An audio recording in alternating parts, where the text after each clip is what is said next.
Hello and salam to everyone. Iram Agha here from Organic Roots that deals in natural hair care and botanical hair dyes. Welcome to this new episode. Let's talk about hair. Last episode में हमने क्या discuss किया था, बालों की lipid layer और इसकी importance को, और इसके ना होते हुए बालों को क्या क्या क्या नुकसान हो सकते हैं। आज के इस एपिसोड में हम जिस चीज़ को डिस्कस कर रहे हैं वो एक ही टॉपिक है कि ऐसी चीज़ है जिसके बारे में हमें आमतौर पे मालूम भी नहीं होता है कि ये हमारे बालों को डैमेज कर रही है। सो हम इसी चीज़ को लेकर आगे बढ़ते हैं। इम्पॉर्टेंट फैक्टर है जिसको आमतौर पे इग्नोर किया जाता है, जबकि वो बहुत ही अहम हो सकता है। आपकी रीज़न हो सकता है main for your dry, brittle, damaged hair, your flaky scalp, even tangled hair, और हेयर ब्रेकेज होना या लैक ऑफ मॉइस्चर होना, ड्राइनेस होना, क्रंची होना, ये सब फैक्टर्स ऐसे हैं जो रीज़न हो सकते हैं हार्ड वाटर से रिलेटेड, मीन्स कि खारा पानी। अगर इन केस आपके वाटर सप्लाई में पानी खारा है और तो इट्स मीन कि उसके अंदर इस तरह के मैग्नीशियम और कैल्शियम है जो कि आपके या आयरन है जो बालों के ऊपर एक फिल्म जमा देते हैं, और ये अल्टीमेटली क्या करते हैं, आपके मॉइस्चर को आप डिसबैलेंस करते हैं, ड्राई करते हैं, क्योंकि मॉइस्चर को ये अंदर जाने नहीं देते। प्रोडक्ट्स का असर आपके बालों पे बड़ा अजीब तरीके से आता है।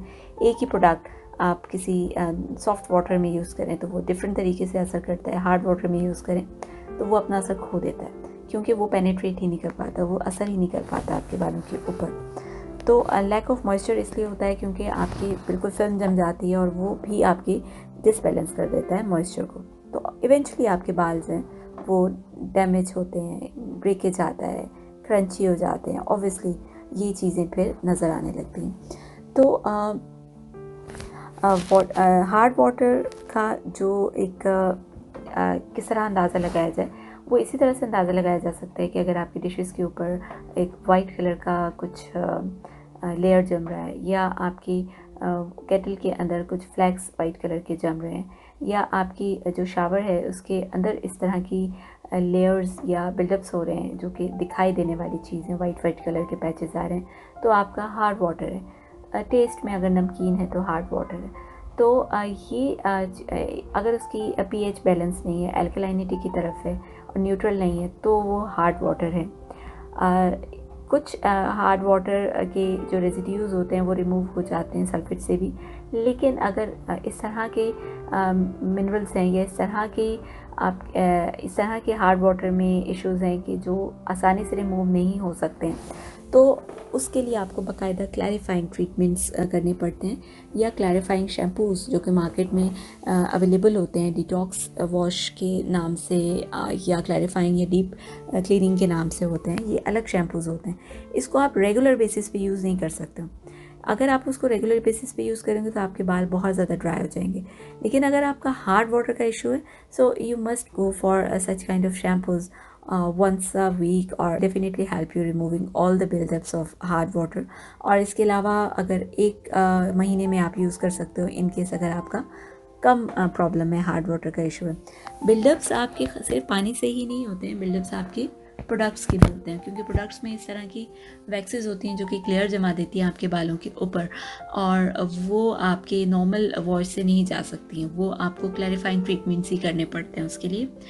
तो अगर मार्केट में जाया जाए तो कौन सा क्लैरिफाइंग शैम्पू जो है वो लिया जाए, क्या देखा जाए इंग्रेडिएंट में आप इसके लिए EDTA इंग्रेडिएंट देख सकते हैं, जो कि ethylene diamine tetra acetic acid कहलाता है, और ये आपके बालों के ऊपर से इस तरह के जो बिल्डअप्स होते हैं उसको रिमूव करता है।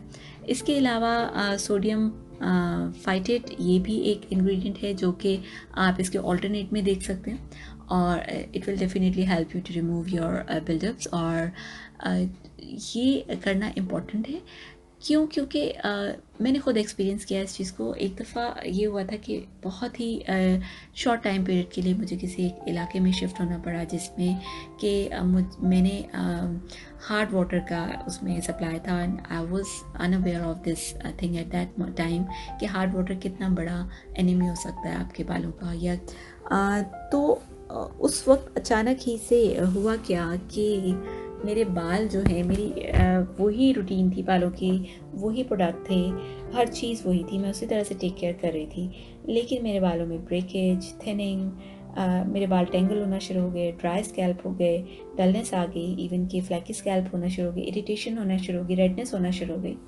सो ये क्या था रीज़न उसका रीज़न था हार्ड वाटर। ये सब चीज़ें हार्ड वाटर की वजह से हो रही थी। Later on when I discovered about this issue and I clarified my hair and मेरा बाल फ़ौरन से ही ठीक होना शुरू हो गया। तो हार्ड वाटर आपके बालों को फ़ौरन से ख़राब भी कर सकता है, और आपके बालों से अगर रिमूव हो जाए तो आप इंस्टेंटली अपने बालों में शाइन और लाइफ फील करते हैं। चलें, इस डिस्कशन से तो हमें ये पता चला कि क्लैरिफाइंग ट्रीटमेंट कितना ज़रूरी है। लेकिन अगर मार्केट में आप निकलते हैं तो दो तरह से क्लैरिफाइंग जो ट्रीटमेंट्स होते हैं वो आपको नज़र आएंगे। एक क्लैरिफाइंग शैम्पू जो कि आमतौर पे शेल्फ़ पे आपको नज़र आएगा। इसको डेफिनेटली आपने डेली बेसिस पे यूज़ नहीं करना, क्योंकि इसका फार्मूला हार्डर होता है बनिस्बत नॉर्मल शैम्पू के, और ये आप वंस अ मंथ और ट्वाइस अ मंथ यूज़ कर सकते हैं। दूसरी तरफ एक चिलेटर ट्रीटमेंट भी होता है। चिलेटिंग ट्रीटमेंट क्या है, इसमें क्या फ़र्क है क्लैरिफाइंग शैम्पू और इसके अंदर? कुछ ऐसे रेजिड्यूज़ या बिल्डअप्स होते हैं जो कि क्लैरिफाइंग शैम्पू से जाते हैं, जबकि कुछ चिलेटर ट्रीटमेंट से जाते हैं। आपके आमतौर पर सीरम है, सिलिकॉन है, या हेयर स्प्रे, वैक्सेस, ये जितनी भी इस तरह की प्रोडक्ट्स होती हैं उसके बिल्डअप्स जो आपके बालों पर होते हैं वो क्लैरिफाइंग शैम्पू से जाएंगे। और चिलेटर ट्रीटमेंट जो है ये आमतौर पर हार्ड वाटर के मिनरल्स जो होते हैं, ये मेटल्स होते हैं, क्लोरीन होते हैं, ख़ासतौर पे स्विमिंग की वजह से जो सिंथेटिक बिल्डअप्स आपके बालों के ऊपर क्रिएट हो जाते हैं, चिलेटर्स उनको लूज़ अप करते हैं। और फाइनली अगर आप उन बिल्डअप्स को क्लैरिफाइंग शैम्पू से लेटर ऑन रिमूव करें तो आपके बहुत ही अच्छा एक कंप्लीट क्लैरिफाइंग ट्रीटमेंट हो जाता है। मींस कि आपने पहले चिलेटर करना है use and then clarifying shampoo use करना है। उससे क्या होगा कि आपके दोनों तरह के जो कि हार्ड वाटर के बिल्डअप्स हैं और इसके अलावा जो आपके प्रोडक्ट बिल्डअप्स हैं, ये दोनों तरह के बिल्डअप्स आपके रिमूव हो जाते हैं। ऑर्गेनिक रूट्स के ऊपर जो detox wash mineral treatment available है वो एक एक्चुअली चिलेटर ट्रीटमेंट है।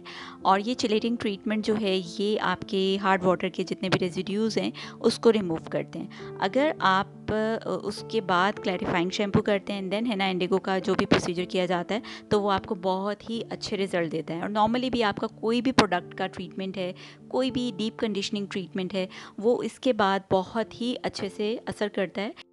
और ख़ास तौर पे डिटॉक्स वॉश ट्रीटमेंट के बाद आपके बाल जो हैं वो बहुत ही उसमें बॉडी सॉफ्टनेस और आ जाता है, और इसके अलावा रिस्टोर करता है वो बालों की शाइन को। तो चलिए अभी हम कुछ नेचुरल ऑप्शंस के ऊपर भी बात कर लेते हैं कि अगर आप नेचुरल चीज़ों को यूज़ करते हुए अपने बालों को क्लैरिफाई करना चाहें तो उसमें क्लेज़ आ जाएंगे। क्लेज़ को यूज़ किया जा सकता है बालों को क्लैरिफाई ट्रीटमेंट करने के लिए। दूसरी तरफ आप यूज़ कर सकते हैं कुछ हर्ब्स भी, जैसे कि ज़िज़िपस है जिसको बेरी का पौधा भी कहा जाता है। ये भी बहुत अच्छे से आपके बालों को क्लैरिफाई करता है। चिलेटिंग के अलावा कोई भी क्लैरिफाइंग ट्रीटमेंट अगर आप चूज़ करते हैं जिसमें कि क्लेज़ आते हैं या जिसमें क्लैरिफाइंग शैम्पूज़ आते हैं, उसके बाद लाजमन है कि आपको डीप कंडीशनिंग और कंडीशनर्स यूज़ करने हैं, क्योंकि आपका जो बालों का पीएच है वो थोड़ा हाई हो जाता है और उसको पीएच को बैलेंस करने के लिए ज़रूरी है कि आप एक बहुत अच्छा से डीप कंडीशनर करें ताकि आपका क्लैरिफाई होने के बाद बाल जो है उसका पीएच बैलेंस हो सके। अगर आप क्लैरिफाइंग ट्रीटमेंट को अपनी लाइफ में शामिल कर लेते हैं, अपने हेयर केयर रूटीन में शामिल कर लेते हैं, तो ट्रस्ट मी आपके 80% जितने भी बालों के मसाइल हैं वो देन एंड देयर वहीं ख़त्म हो जाएंगे। और आपको जितने भी इश्यूज़ हैं वो 80% रीज़न होता है उसका हार्ड वाटर या बिल्डअप्स होते हैं। इसको आप मंथ में एक बार या दो बार अपनी लाइफ में शामिल रखें। इसको आप ऑल्टरनेट भी कर सकते हैं, मींस कि कभी आप क्लेज़ यूज़ कर लें, कभी आप clarifying shampoos and chelating treatments use कर लें, और इसी तरह से आप कभी हर्ब्स यूज़ कर सकते हैं जो कि ज़िज़िपस है। तो ये आप ऑल्टरनेटिवली अपनी मंथली बेसिस पे या वीकली बेसिस पे इस चीज़ को शामिल रख सकते हैं as per your own requirement, या कितना हार्ड वाटर का इशू है। इवन कि जो टैंकर वाटर जो आजकल बहुत सप्लाई ज़्यादा हो गया है हमारे घरों में, उसमें भी क्या होता है कि ये बहुत ज़्यादा क्लोरीन ऐड किया जाता है, तो ये भी आपके बालों के ऊपर बिल्डअप्स क्रिएट कर देता है। अभी तक के इस डिस्कशन में हमने अभी तक क्या सीखा कि आपके पास क्या होना चाहिए, एक क्लैरिफाइंग शैम्पू, एक जिलेटिंग ट्रीटमेंट, सल्फेट शैम्पू और माइल्ड शैम्पू जो कि सल्फेट फ्री हो। अभी तक हमने आजकल पहली एपिसोड से लेकर आज तक के एपिसोड में जो हमने चीज़ सीखी कि ये चारों चीज़ें बहुत इंपॉर्टेंट है और उसको किस तरह से इस्तेमाल करना है, किस किस टाइम इस्तेमाल करना है, ये जानना बहुत इंपॉर्टेंट है। और मेरे ख्याल से अगर आप फॉलो कर रहे हैं हमारे इन सब एपिसोड्स को तो आप अब तक ये समझ गए होंगे कि क्लैरिफाइंग शैम्पू क्या है, सल्फेट शैम्पू कब यूज़ करना है और क्यों यूज़ करना है, और चिलेटर ट्रीटमेंट्स हमें क्यों यूज़ करने हैं और कब यूज़ करने हैं और उसकी क्या रीज़न है। आप यही समझ जाएंगे जब और इसको इम्प्लीमेंट करना शुरू कर देंगे तो समझें आपके बालों के मसाइल तो वहीं पर ख़त्म। तो आज के एपिसोड में मुझे अब इजाज़त दीजिए। इंशाल्लाह मैं नेक्स्ट एपिसोड में बहुत ही इंपॉर्टेंट, बहुत ही ज़बरदस्त किस्म का टॉपिक लेके आने वाली हूँ। आप मेरे चैनल को ज़रूर सब्सक्राइब करें, लाइक का बटन ज़रूर दबाएं और कमेंट में भी हमें ज़रूर बताएं कि आज का वीडियो आपको कैसा लगा। Take care of yourself. अल्लाह हाफिज़, बाय।